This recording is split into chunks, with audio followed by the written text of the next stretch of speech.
Hey class, it's Devin Blaylock here, and I'm going to talk to you about something I feel is one of the greatest things technology has came out with so far.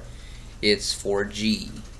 In most cases, every cell phone provider has 4G. Everyone talks about 4G. It's kind of something that's kind of faded out a little bit, but I'm still excited about it. I'm excited about the LTE, which is the long-term evolution. I am really excited about WiMAX and where they're going to go with that as well. I will talk to you about that a little bit later, but let's kind of go into what 4G is. Okay, 4G started out after 3G and 2G and the first generation, and that's what it really means, is the first, second, third, and fourth generation of wireless technology. Now, just to give you a little bit of a history recap here, the first generation was all analog, and it was basically just communication, just information, data sent back and forth through a transmission line that people were able to use wirelessly through microwave towers. And we have rapidly advanced since then. We went through the second generation, which was more of a wider frequency. Government allowed more data to be sent through a wireless signal, and they converted analog into digital, and that's how you were able to send text messages through that digital line. Then spawned from that was the third generation. Third generation is how people were able to send videos and text and get on the internet and do much more processes at once on these little cell phone devices that we have nowadays. And then they came out with a touch screen, and everyone was able to use your hands to write a message on your phone and send the message, and that's great. And then now we have 4G, which is the fourth generation.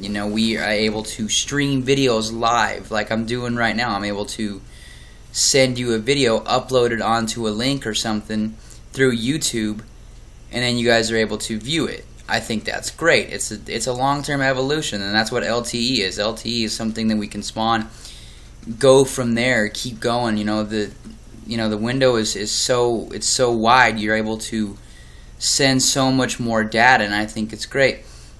Also, the broadband spectrum, which is the amount of information you're allowed to send back and forth through the line, the government has allowed a lot more to go through, and that's usually through the FCC and whoever promotes this growth, which is great. Now, my question to you is it really 4G? Some people say yes, some people say no. You have your cell phone providers nowadays that guarantee you 4G, but that's not always the case. If you notice on your phone, sometimes you go into remote areas, your phone will switch from a 4G carrier to 3G, and that just may mean that you're outside of your carrier limits, and you got to pick up on the next frequency or tower in most cases, and that's when you do lose the 4G. And some people don't really buy into the fact that that's just the case, and yeah, there's much more that goes into that, but we'll talk about that a little bit. Now, let's do this. What does 4G mean? Like I said, it's fourth generation cell phone, wireless, WiMAX. Sky's the limit. It's going to keep going. It's going to keep evolving. I see it. We're doing cloud-based systems on phones now. Businesses are using them. Everything's wireless. It's going, from there. And the fourth generation has spawned that and has created such a rapid advancement for anything that we need. Now, how do you know that you're actually paying for 4G? Now, I personally know just because of the speeds. When I transferred from a third generation phone to a fourth generation phone, you'll notice that you can be on the internet, receive the text, and still talk to somebody at the same time. That's kind of the advancement right there, and nothing really slows down. Like, the only problem is nowadays is you got to pay for that 4G speed. That's kind of the hook, line, and sinker right there. You want 2 gigs of speed, it's like $30. Most cases, cell phones nowadays have to have internet in order to have this 4G. Otherwise, you're stuck with a 3G phone and it's going to flip open. You don't want that. although they last a lot longer. Let's say that.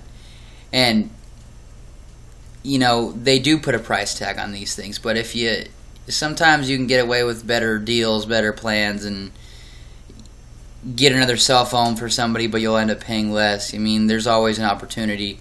Verizon, for instance, has kind of a higher bill, but they pretty much offer the widest cell phone coverage in the U.S. So you kind of get what you pay for. And they also have one of the largest cell phone manufacturing amounts there is right now. So, the Evo, there's so many more phones, I think, with Verizon. Yeah, obviously we have the iPhone, but my personal experience, iPhone's great, don't get me wrong. They have done so many great things. There's so many apps. There's obviously more than Android has. iPhone is for the person who likes what it does. Android is for the person who likes change. They can manipulate the operating systems and go from there. Anyways, why does it seem so slow sometimes?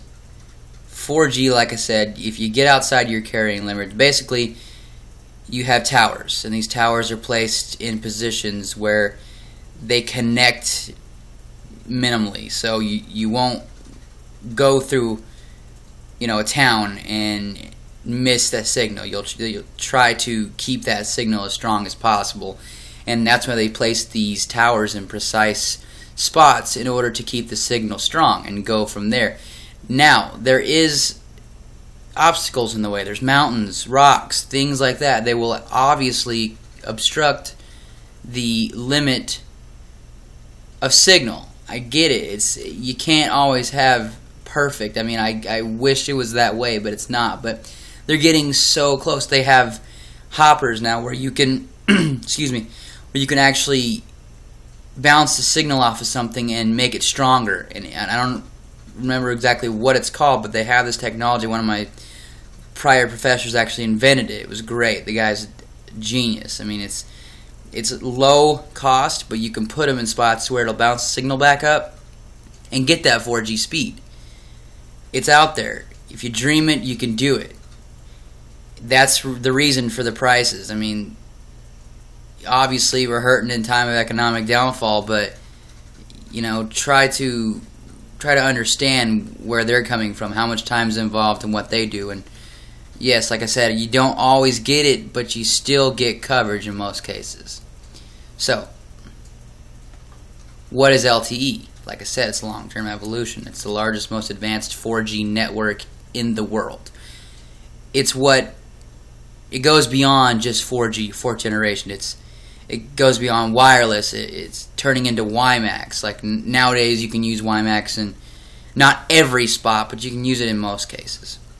WiMAX is IP address. That's how we use your cell phones nowadays. You can go anywhere you want and use your internet nowadays. You can be in CVS, use your internet. Tell Siri that you need, more diapers or whatever the case may be. She'll obviously help you out because you're able to be on the internet and she's able to provide you with information through the network. LTE is awesome, and I think it's going to advance so much more and so rapidly that we're not even going to know what hit us in the next couple of years. It's going to be awesome, but obviously there's going to be a price to pay with that. So, who's your carrier? I personally use T-Mobile. I don't really promote them because of the fact that you pay a lot for minimal speeds, and the phones aren't always that great. But I've been with them for so long that they're pretty reliable, so I don't really have a problem. AT&T doesn't have the best coverage area, but they do have better phones. They have the iPhone, things like that. I think in all retrospect, I think it would have to be Verizon. It would be the top industry leader right now. They're the ones who own most of the money. People are being bought out. Mergers are starting to happen. Things going from there. But there's also other things to look at nowadays. Your phones. Do you actually have a 4G phone, or is it still a 3G capability? That's an issue you have to look at. You have to look at the specs from your phone, the specifications. Go online, look up your phone, and say, does my phone have 4G? That could be an issue right there. Excuse me. Look at your processing speed, how much you've downloaded. You can clear that kind of stuff out, see if that helps you with your phone, see if it promotes the speed a little bit better, see if you can maintain that 4G. A lot of times people like to factory reset your phones. It's a great idea. I don't recommend it in my case because I have so much stuff on my phone, but I convert most of my information to my SD card. That's why I have a 16 gig. If I have any vital information, I can download documents, save it to my gig, my SD card, and I can put my SD card on my computer and I can transfer my information from there. But in most cases nowadays, your phone is your computer. You can do presentations on your computer. Like I said, skies is the limit on your phone. You can do so much more. They got Pentium processors and phones, and they have tablets now, iPads, and things you can go, and that's where the WiMAX comes in. I think WiMAX is going to be a great idea, and I think it's, as soon as they get more coverage in more areas, that, WiMAX will be the alternative nowadays. It'll be more congruent. You'll be able to, not have less signal strength. You can use the cell phone carriers instead of paying for CenturyLink, which changes the name every 2 years. What was it, Quest? Or before that, what was it? You don't really know who they are anymore. You can't really trust these people, to be honest. And I personally think that we can go further with WiMAX and advance as a technology and as a civilization of people who obviously are really smart and can do so much. And let's just say that WiMAX 4G, that's where it's at right now. And obviously we all have our own opinions, and this was mine. So thank you for listening, and have a great night.